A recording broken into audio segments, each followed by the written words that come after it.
তুমি ভালো, কিন্তু তোমার জীবনে এত কষ্ট কেন জানো? এক গ্রামে ছিল এক সৎ মানুষ, মিথ্যা বলতো না, কারো ক্ষতি করতো না, প্রতিদিন ভগবানের নাম নিত। তবু দুঃখ যেন তার ঘর ছাড়তো না।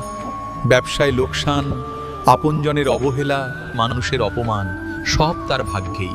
একদিন ভেঙে পড়ে সে আকাশের দিকে তাকিয়ে বলল, প্রভু, অন্যায় যারা করে তারা ভালো আছে, আর আমি কেন বারবার হারছি? সেই রাতে সে স্বপ্ন দেখল, ভগবান তাকে ডেকে বলছেন, আজ তোমাকে তোমার কষ্টের কারণ দেখাবো।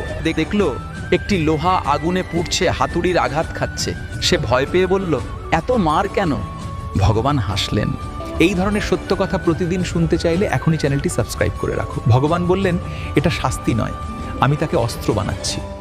যাকে বেশি শক্ত বানাতে হয় তাকেই বেশি আঘাত সহ্য করতে হয়। সেদিন থেকে সে বুঝল, ভালো মানুষের সাথে খারাপ হয় না, তাদের বড় কিছুর জন্য তৈরি করা হয়।